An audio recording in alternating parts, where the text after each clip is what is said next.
ബിരിയാണി നെയ്ച്ചോറൊക്കെ കഴിക്കുന്ന സമയത്ത് അതിലേക്ക് സൈഡായിട്ട് ഈ ഒരു ഐറ്റം കൂടി ഉണ്ടെങ്കിൽ പിന്നെ അതിൻ്റെ രുചി തന്നെ വേറെ ലെവലാകും.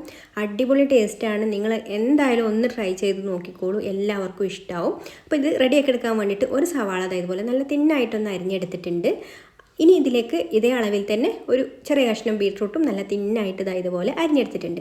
അപ്പോൾ ഞാനിതെല്ലാം കട്ട് ചെയ്തെടുത്തിട്ടുള്ളത് ഈ ഒരു കട്ടിംഗ് ബോർഡിലാണ് കേട്ടോ. നല്ല തിക്ക് ആയിട്ടുള്ള ഒരു കട്ടിംഗ് ബോർഡാണിത്. 1 ഇഞ്ച് കനമുണ്ട് കേട്ടോ. ഇത് കട്ടിംഗ് ബോർഡ് പിടിച്ചാൽ തന്നെ നമുക്കറിയാൻ പറ്റും നല്ല വെയിറ്റ് ഉണ്ട്.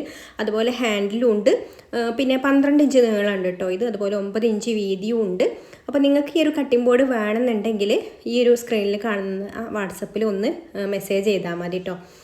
അപ്പോൾ വാങ്ങിക്കാൻ താല്പര്യമുള്ളവർ ഇപ്പോൾ തന്നെ വാങ്ങിച്ചോളൂ. ഒരു കട്ടിംഗ് ബോർഡ് വാങ്ങിച്ചാൽ നിങ്ങൾക്ക് ഇത് ജീവിതകാലം മുഴുവൻ യൂസ് ചെയ്യാം കേട്ടോ. അത്രയ്ക്ക് ക്വാളിറ്റിയുള്ള കട്ടിംഗ് ബോർഡാണ്. നമ്മൾ ജോയിൻ്റ് ഒന്നും ഇല്ല കേട്ടോ. ഇത് സിംഗിൾ പീസിൽ വന്നിട്ടുള്ളൊരു കട്ടിംഗ് ബോർഡാണ്. അക്കേഷ്യ വുഡാണ്. അപ്പോൾ വാങ്ങിക്കേണ്ടവർ പെട്ടെന്ന് തന്നെ മെസ്സേജ് ചെയ്തോളൂ.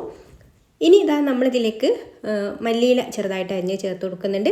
അതുപോലെ ഒരു ചെറിയ പച്ചമുളക് ചെറുതായിട്ട് അരിഞ്ഞതും പാകത്തിനുള്ള ഉപ്പും പുളിക്ക് ആവശ്യമായിട്ട് വിനാഗിരിയും കൂടെയാണ് കേട്ടോ ചേർത്ത് കൊടുക്കുന്നത്. അല്പം വിനാഗിരി ചേർത്ത് കൊടുത്തിട്ടുള്ളൂ. നമ്മുടെ ഓരോരുത്തരുടെയും പുളി നോക്കിയിട്ട് അതിനനുസരിച്ചിട്ടുള്ള ചേർത്ത് കൊടുത്താൽ മതി.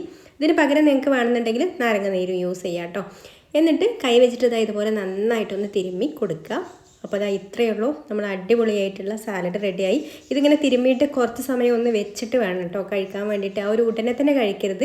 കുറച്ച് സമയം ഒന്ന് വെച്ചിട്ട് കഴിക്കുമ്പോഴാണ് കൂടുതൽ ടേസ്റ്റ് ഉണ്ടാവുക. അപ്പോൾ ഒന്ന് ട്രൈ ചെയ്ത് നോക്കിക്കോളൂ. ഇഷ്ടമായിട്ടുണ്ടെങ്കിൽ ലൈക്ക് ചെയ്യാനും ഷെയർ ചെയ്യാനും ചാനൽ സബ്സ്ക്രൈബ് ചെയ്യാനും ഫേസ്ബുക്കിലാണ് കാണുന്നതെന്നുണ്ടെങ്കിൽ ആ പേജ് ഒന്ന് ഫോളോ ചെയ്ത് സപ്പോർട്ട് ചെയ്യാനും കൂടി മറക്കല്ലേ. അപ്പോൾ ഇനി മറ്റൊരു നല്ല റെസിപ്പിയുമായിട്ട് അടുത്ത വീഡിയോയിൽ കാണാം. താങ്ക്